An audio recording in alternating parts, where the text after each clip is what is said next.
in five. Did you know that 1 in 5 Canadians will, at some point in their life, experience some form of mental illness or mental disorder? And this is one of those challenging aspects of family that's been causing severe challenges in relationships, parent-child relationships, and marital relationships. Yes, so that is what we're going to talk about today at today's Family Talk Live with the Dukis. Stay tuned. We'll be right back.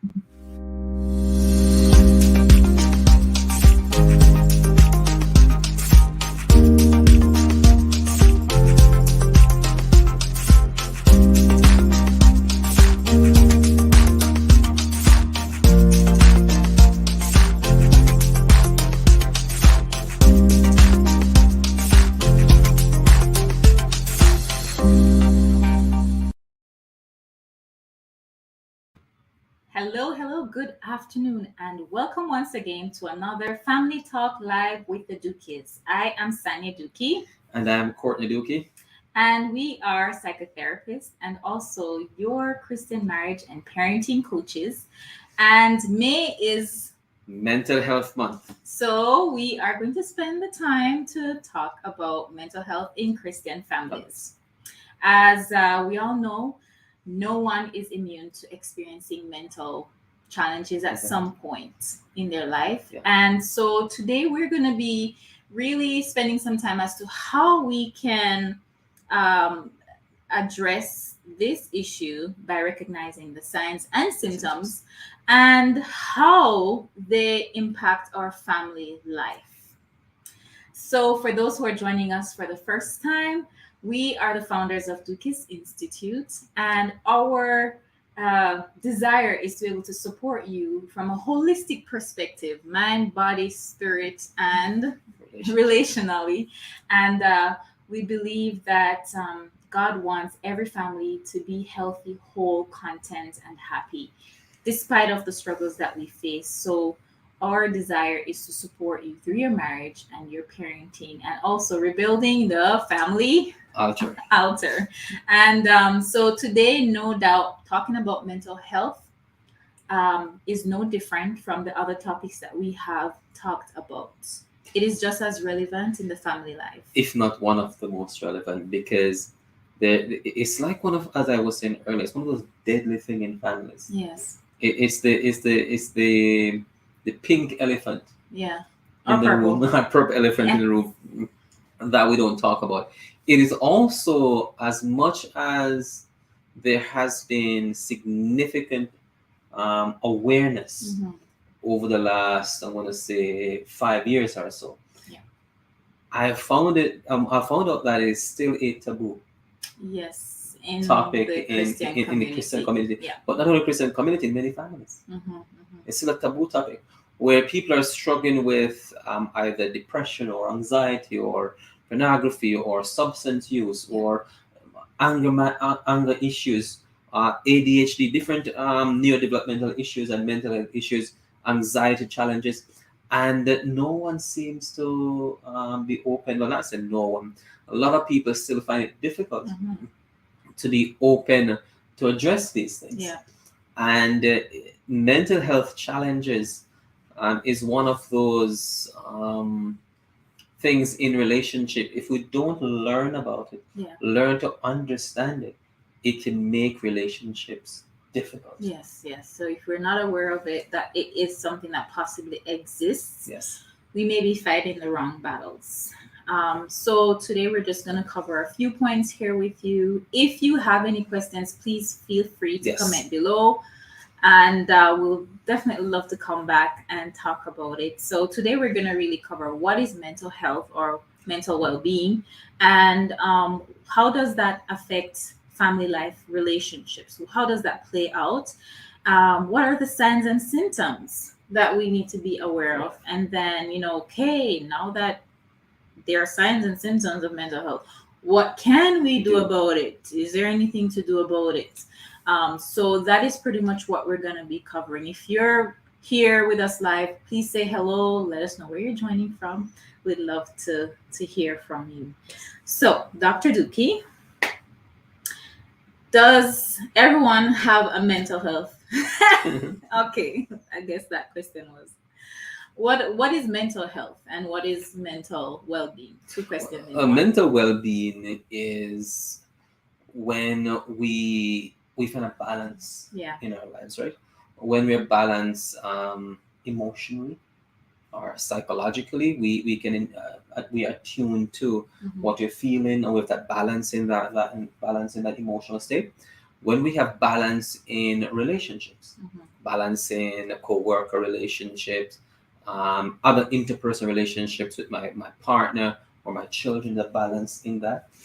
When there's a balance in our physical well-being, my health, because if I have headache or if I'm struggling with some other physical challenges, maybe Mhm. diabetes, hypertension, sometimes these things can contribute Yeah. to a breakdown in the balance of our system. Mhm. And then we talk about spiritual balance. Mhm. So mental well-being is the balance of the relational, the psychological, the spiritual, and the physical aspects of who we are. Yeah.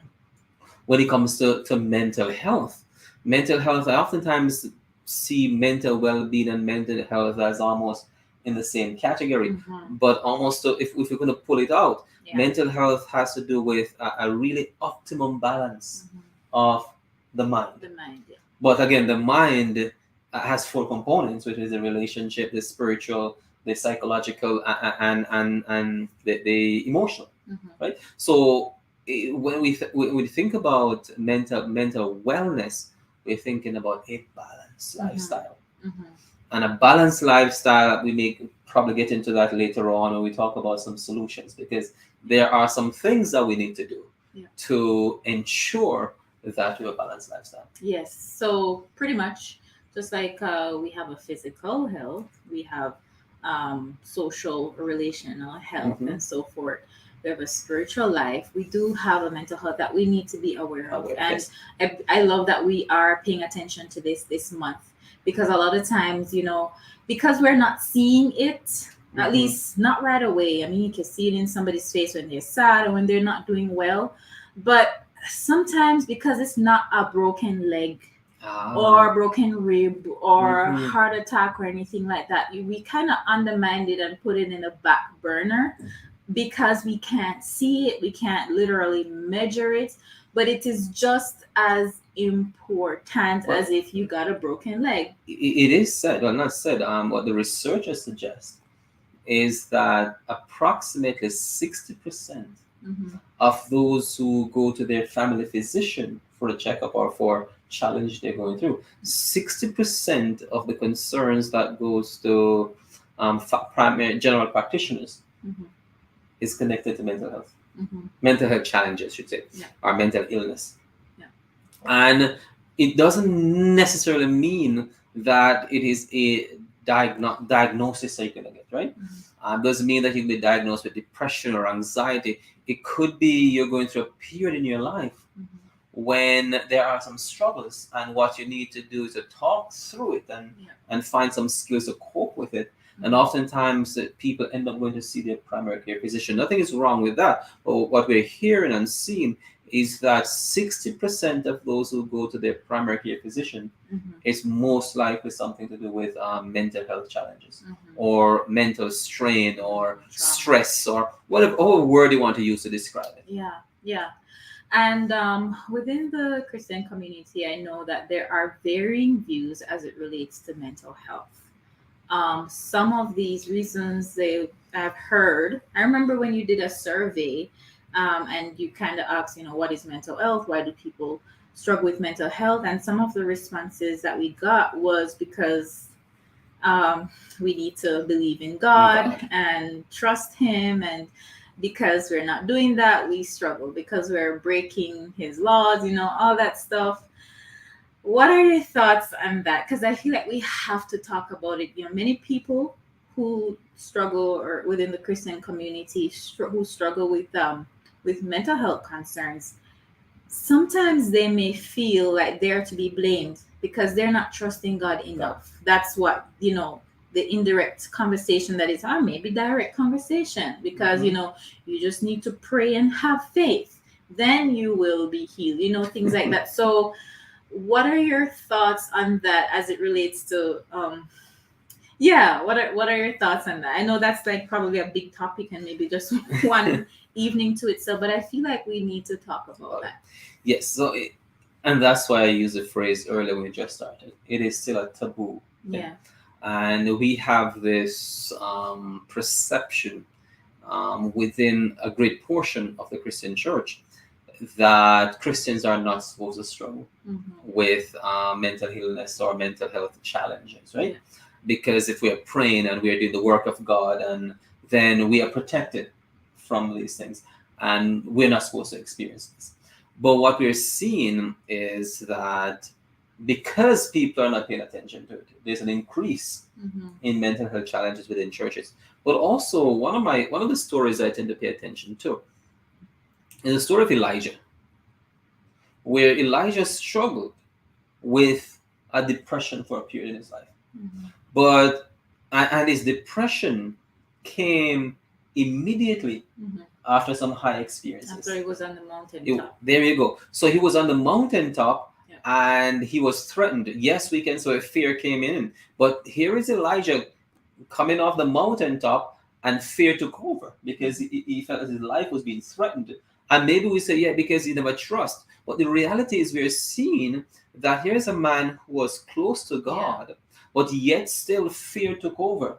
And he plunged into depression. And that didn't mean that he wasn't God's child or God didn't favor him to do his work. No, but if you look at the story itself, God was with him all the way. God took care of him all the way. When he went into this cave and he was in the cave, God came there and God took care of all his needs. Yes. And Elijah was saying, you know what, God, I prefer to die. Just take my life. So he felt that deep sense of, I can't do this anymore. This stress, and I'd rather die than live. And God took care of him. God never leave. Remember, the Bible says God will never leave us nor forsake us. If you look at David, the Psalms, when David complained about deep anguish and deep pain he was going through. He always did. He always struggled with that too, right? Exactly. So we're seeing these individuals struggle with emotional challenges, right? And so what's the difference between them and us? We're only human beings. And at times we face certain circumstances in which the mind find it difficult to grapple and grasp certain things. And our thoughts wander away. Yes, we can bring it back to prayer is powerful. And we need to pray. Yeah. But we cannot say because my hope is that I'm not praying hard enough, or we feel guilty if we feel sadness or if we get anxious. If some of these things, if we were not supposed to have challenges with them, the Bible would not give us encouragement how to deal with them. Absolutely. For example, the Bible would not say be anxious for nothing. But in everything with prayer and supplication, make your request be known unto God. Cast your cares upon. If the Bible, if God never recognized that his people struggle with these things, you would not have these verses. So because God is aware that we're going to struggle at times with these things, he says, be anxious for nothing. So when we read that, we can meditate on it. We can get encouragement to get through the anxiety. Notice, and also the anxiety won't come. It said, be anxious for nothing. So in other words, when the anxiety comes your way, there is a way. There's prayer, there is supplication to get through that. Cast your cares upon him. God does not give you the spirit of fear, but of power, of love, and a sound mind. Why do we need those reminders? Because at times we experience things. We need it. Absolutely. And that's where that comes in. So when it comes to answering your question, should Christians struggle with mental health challenges? Sure. I mean, I wish we didn't. But so do Christians struggle with mental health challenges? Yes. What should we do about it? Seek help. Seek support. Yeah. Please, if you're struggling with this thing in the closet and the depression, anxiety, whatever the challenge has been you're going through, don't stay by yourself. It doesn't mean you have a weaker faith than anybody else. It doesn't mean that God loves you less than anyone else. Seek help. Yes. And just to I guess explain that from a physical perspective as well. Even though we tend to spiritualize it sometimes, but it could be anything. You've gone through certain circumstances, situational stress, and over time Yes. that can cause us to start struggling mentally. Mental, Talking about yes. trauma, that can be a factor as well. We're talking about certain illnesses that can cause mental health struggles as well, Mm-hmm. and even natural circumstances like having a baby Mm-hmm. that can cause a mom to plunge into depression Depression. or anxiety. We call that postpartum depression, postpartum anxiety. So, you know, let us, and this doesn't mean that mom didn't have faith in God, doesn't have faith in God. It's just because of life, It is. these things happen. And I guess we need to be more open to exploring our experiences. And when we do so, when we're open to talk about it, and we're more free before God as well. And It when is. we're free, it's easier for us to receive that Listen. healing Yes. because we're not hiding, or guilt or shame is Shame. not overtaking us Yeah. anymore. And just on the point of mothers, 80% of mothers will feel baby blue. Yeah. 3 to 10% will actually develop symptoms of major depressive disorder. Yeah. So, because there are chemical changes going on in the Yeah. body and a shift going on, Yeah. and sometimes that causes us to have a low mood. Yeah. Either it could be serotonin, it could be dopamine, different neurological neurotransmitters are being changed and shifting, all different things going on in the Mhm. body, hormonal shift, and those things can cause a drop in mood at times. Yes. Yes. So it's not to beat ourselves up. To a lot of mothers I work with, especially after birth, I follow them and I track them and I make sure if is it a baby blue, we talk through that, or is it has to do with the depression coming on. And oftentimes with these preventative approaches, Mhm. what I've found so far is that the mothers I've worked with, because of these preventative action, they're saying, look, the first time this happened, Mhm. this time around it's not happening Yes. because now I have systems in place Yeah. to deal with. So they said the first after my first baby, it took me 6-7 months to get out of the depression because it got so bad. Now I'm working with them and they're like, no, I have this support now. I can see things now. Have these skills and things to work with. And they said, no, I'm doing much better. Mhm. Yes. Address the things. Trauma, as we talk about, mentioned trauma before, many of us, we have been through some tough times in our lives. It could be previous relationships we have been in. It could be parental abuse that we've experienced or other abuse we've been through. Those things don't, environmental, those things do not disappear when we go under the water and get baptized. Baptism does not remove emotional scars. Baptism opened the door Mhm. so we can connect in a way. It Yeah. opens the door to say, okay, I'm going to open Access myself to power. access the power Yeah. to do this. And baptism, again, in a theological way, is a public declaration of my faith, a Mhm. faith in a God who brings healing. If after I get baptized I am perfect, I have no healing to receive. But a healing, my public declaration, my faith in God, to turn my life over to God for Him to work His healing in my life. It means that there is something going on inside of me Yeah. that I need healing Yes. from. And the daily walk with Jesus. In a daily walk with right? Jesus. Yeah. So yeah, so for trauma, postpartum depression, anxiety, we are worried about things at times. Mm-hmm. If we don't address these things in relationships, and it causes a lot of challenges. So let's talk about that. Yeah. Let's talk about that. Okay. I think we spend a lot of time talking about what can cause mental health concerns, but how can those be manifested into the relationship or the family life itself? Because I realize that sometimes we just see certain things as habits, Mm-hmm. and that person doesn't want to change, and I don't know what's wrong with them.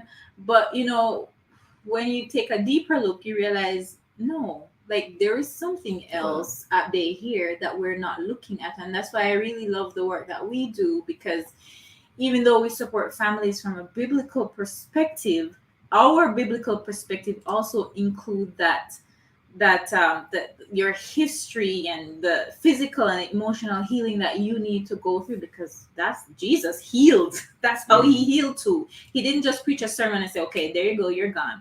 No, he healed people physically and all the maladies that they have. And so that's why I really appreciate the way we do it, because we pray for you, but we also want to know why are these things reoccurring, and how can we kind of get to that root cause and work around it so it doesn't manifest itself again. So what are so there are some examples I can think of, right? So let's talk about in parenting, for example, right?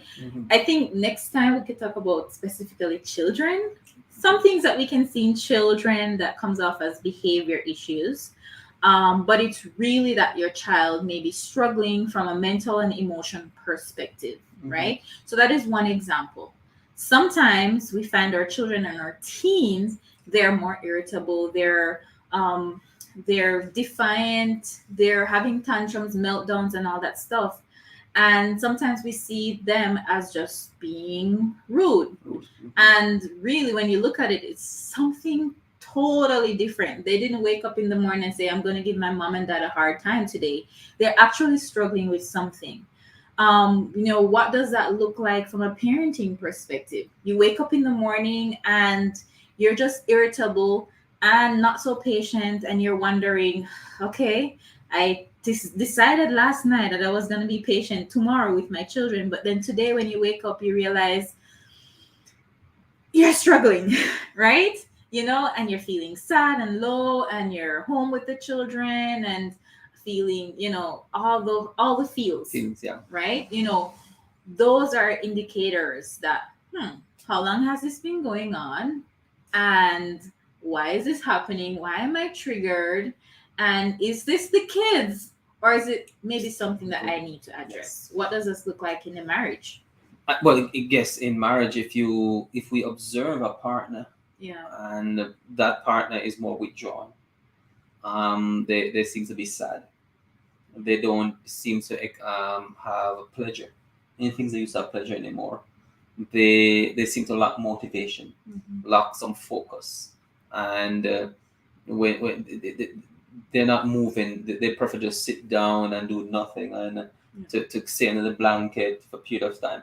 If you observe these things and it go on for at least 2 weeks, I normally say before 2 weeks you want to address it. If it goes on for at least 2 weeks and there are enough symptoms, then it's oftentimes diagnosed as depression. So the best thing we start with is having an education around these things.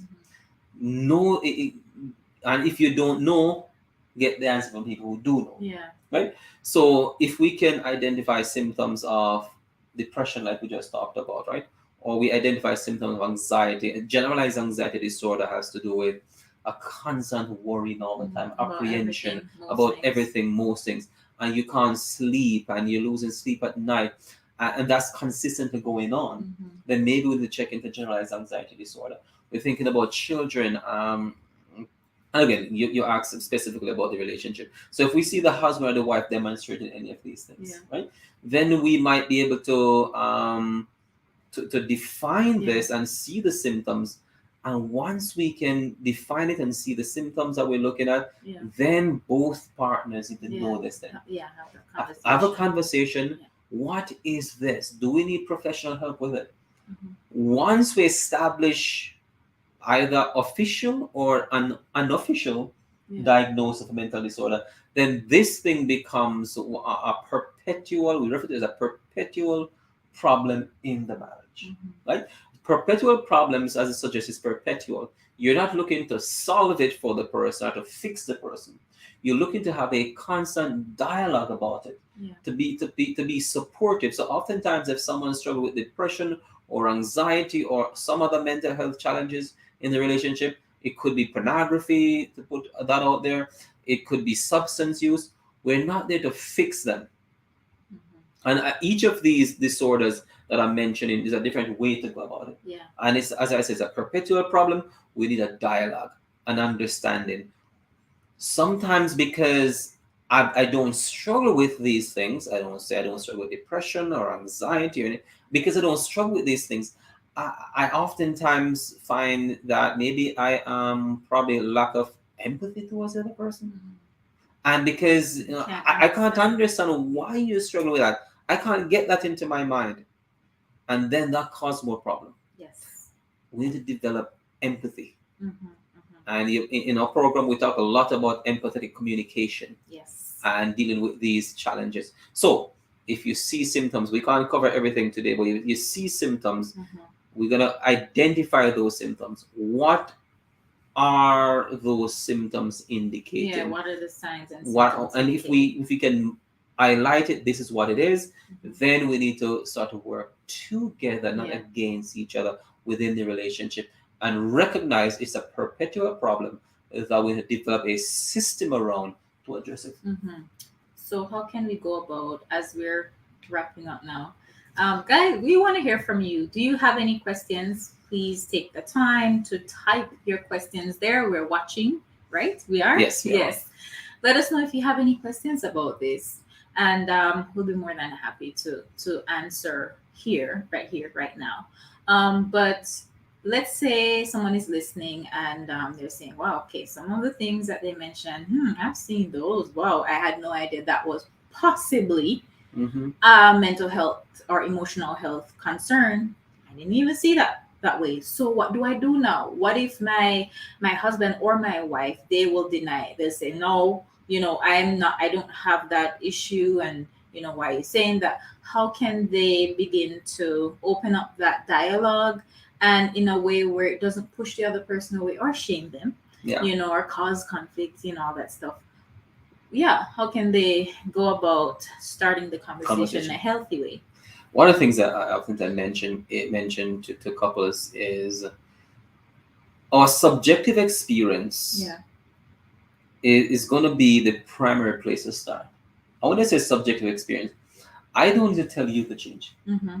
But I can say to you, Sanya, oftentimes when this happens, it makes me feel this way. Oftentimes when I observe that you use depression example, you can't get out of bed and you stay there all day. I'm worried. I'm worried because I love you and I care about you, and I don't understand what's going on. I really want to understand it because I am fearful. Notice what I'm doing. I'm telling you how I feel about what I observe. I'm not telling you to change. Yes. But when I do it like that, what it does, it puts you in a place of reflection.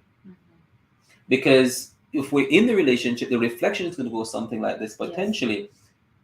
It's how consistent it is. What's going on here? Am I not present for the children? Am I not present for you? Am I absent? Or you? So now we've talked about the subjective experiences. What I am experiencing because without observing you, I haven't said that you need to change. Yeah, right. I'm not forcing you to change. And the way you communicated as well, it didn't sound like you were just making it about you based on how you said it. Yeah. Because sometimes we can just make it about us, and I have to say that. But and then it will push the person further away. But based on how you said it, was like, this is what I'm seeing. I observe that this is what you do, and this is how it impacts us. But also, I'm concerned. I'm worried for you, and so. And I want to support you. And I'm going to support you. So that person realized that your heart is really reaching out for them from a concern perspective, not from a critical perspective. Yes. And thank you for bringing that up, because oftentimes when a person struggles with depression, they often think they are the only one in the world. Nobody will see their pain. Nobody is understand them. It's a negative view of the future, of the self, of the world, of people around them. So when someone comes and say, you know what, I want to be there for you. I don't understand it. And I don't know what to do about it. I just want you to know how I feel about it. This is what's going on here. And if you need help, I'm here. So, and if you try that a few times, another thing you can try is, if they're not responding to that, you again go and say, hey, this is the same thing, but he says, I want us.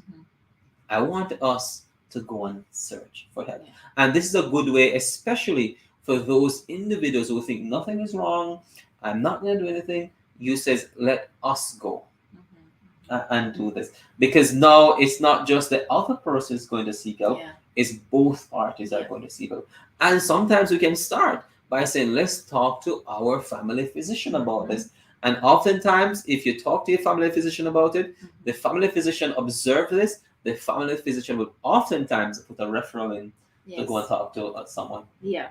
And then if you get a referral, then you can choose to either find a Christian psychologist or someone, just someone you can talk with about this. Yes. So notice how we've gone. We've talked about this in a perspective. If the other person denying, they're in denial of what's going on, then those are some methods you can use to get things going.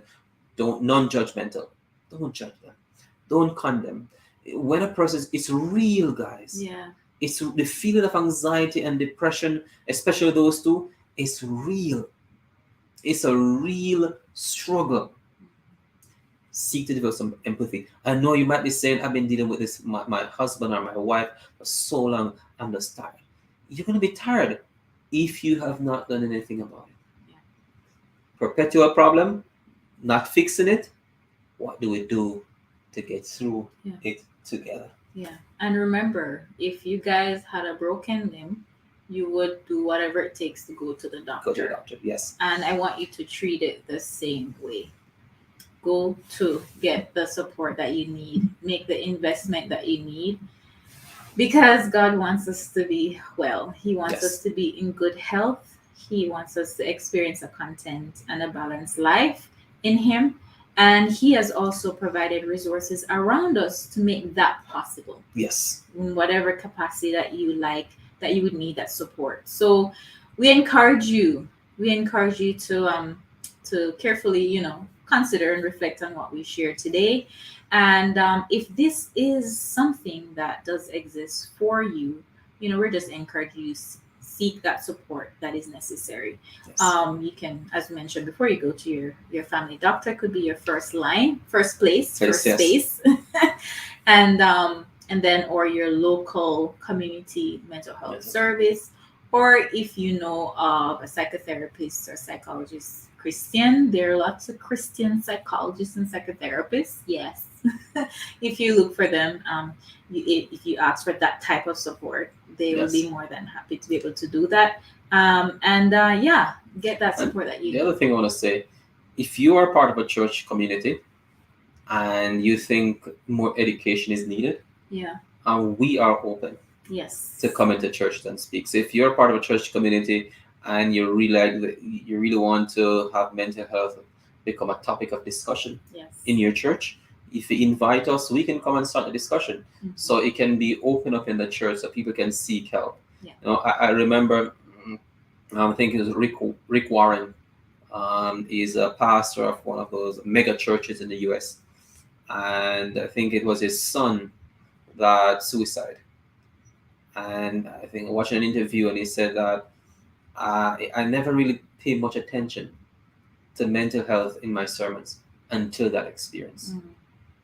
So we need to be careful as to, do we wait until we become reactive, or can we put some preventative things in place? I encourage you, if your church needed someone to come and talk about these things, reach out to us. We're open to come in and do these things for churches and communities, so we can make more awareness for it. Yes. All right. So next week, join us again. We are going to continue this conversation where we specifically talk about mental health in children and signs and symptoms, how you can see that through behaviors, and what you can do to support them in that moment. So stay tuned with us. If you have any questions that you'd like us to follow up on next week, please send that to us as well. I'm in your inbox. I would love to hear from you. And so until next time, guys, thanks so much for joining us, being with us, and we'll see you next week. Thank you. Bye-bye.